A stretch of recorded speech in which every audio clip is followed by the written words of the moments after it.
This is White Island in Camiguin, a sandbar in the middle of the sea, one of the most iconic stops on the island. And next, Katibawasan Falls.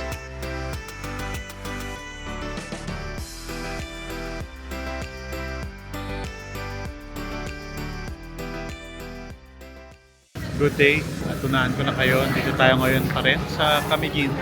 At tayo ay mag-White Island. Ito yung jump off point niya. Kasi wait, ito rin meron na siya. Ito 4 passengers. Pero ano, 4 passengers. From Mambadjao, we rode the boat to White Island. The boat ride costs 550, good for 4 people, with an additional fee of 50 pesos per person. And it only takes about 5 minutes to reach the island.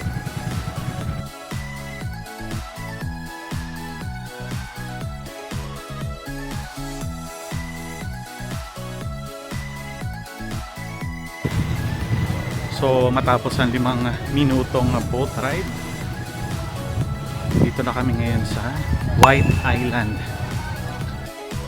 It's an uninhabited sandbar with no trees or fixed structure. You'll also get an incredible view of Mount Hibok-Hibok. Ito kami sa bandang dulo kasi dito yung mga walang tao, no?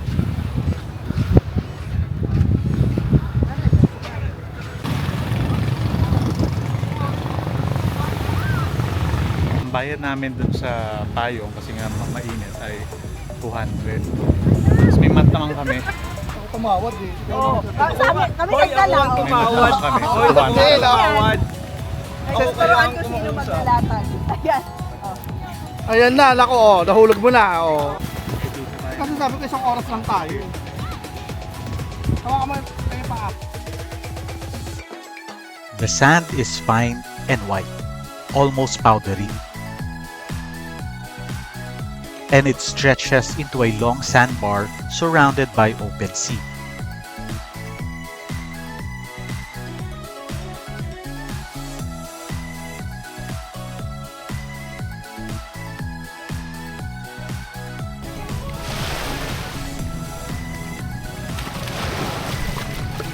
And the water, it is so clear and shallow, with gentle waves that make it easy to swim.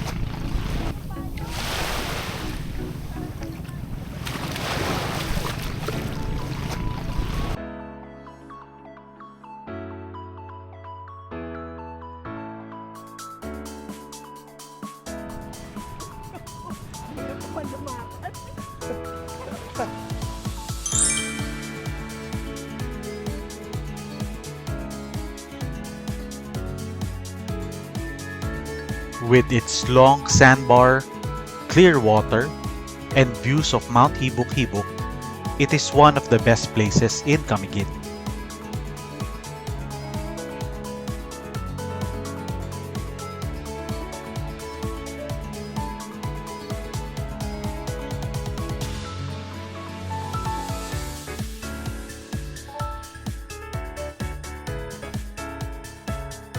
From the coast, we headed inland to one of Camiguin's most iconic waterfalls, the Katibawasan Falls.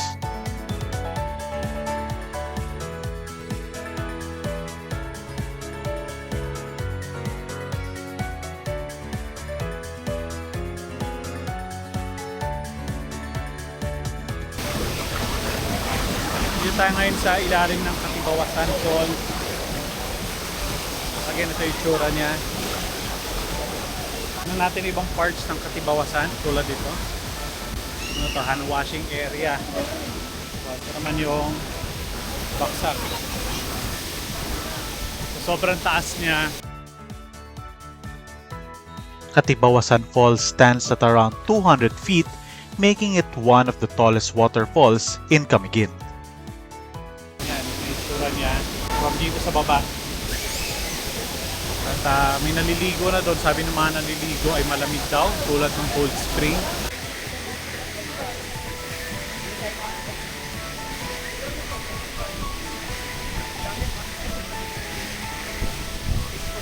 Surrounded by many trees, As the water cascades down the cliff, you can really feel the scale of the falls.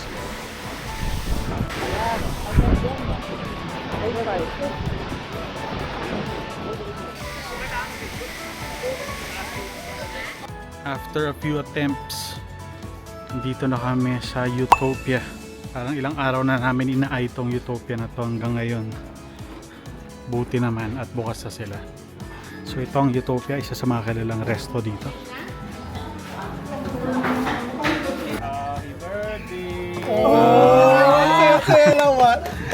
Happy birthday! Happy birthday to you! Happy birthday to you! Happy birthday! Happy birthday! Happy birthday to you! Yay! Ilan taong ka na? 29. Times 2. 29 nung unang punta ng kami. That was Sana pala pinicturean muna natin, hiniwaan ko na. Nagaba naman. ulit. Bigyan reserve. Second, third, thing.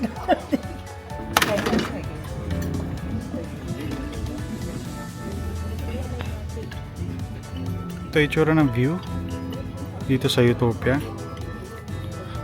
Sabi nila maganda raw mag sunset dito.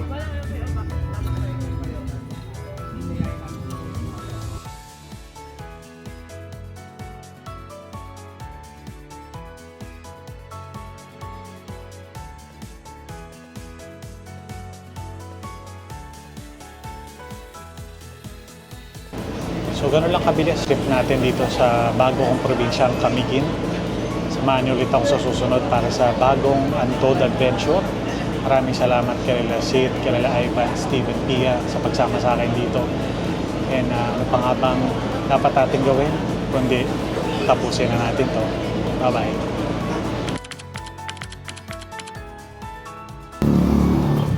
Ito na ulit kami sa port, sa may Benoni.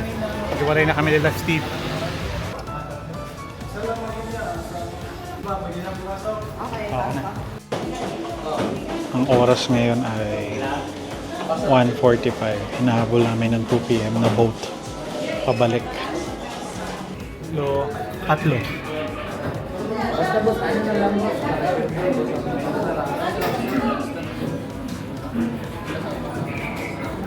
Bigla kami nasaraduhan ng pinto. Hindi namin nahahabol yung 1:40 kasi like 30 seconds lang. Kung sana pwede pa namin pasukin yun. So kinakausap ngayon nila Ivan yung sa ticket kung pwede pa kami humabol dun sa 140. Kasi sayang. Kasi like Pwede ba sumunod na kami sa'yo? ayun.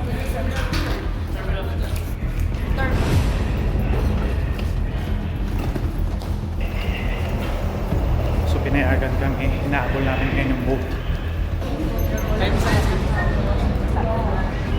Nakaka-stress sana. Sana payagan kami. Kasi malaking bagay din na makapasok kami kagad.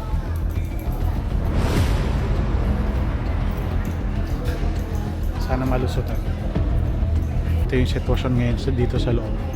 Dami kasi naming kasabay pabalik ng mainland. Okay na ra.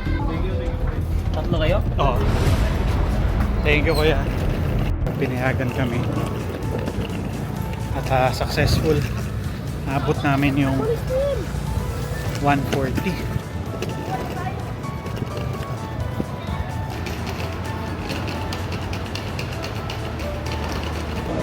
Sa wakas, after isang ma-action na pagsakay dito sa bangka ay masakay na kami. So apparently yung bangka na aalis kanina pa ay hindi pa rin umaalis kaya nakasakay pa kami. So swerte pa rin. At least abot pa kami sa flight namin pabalik na Manila.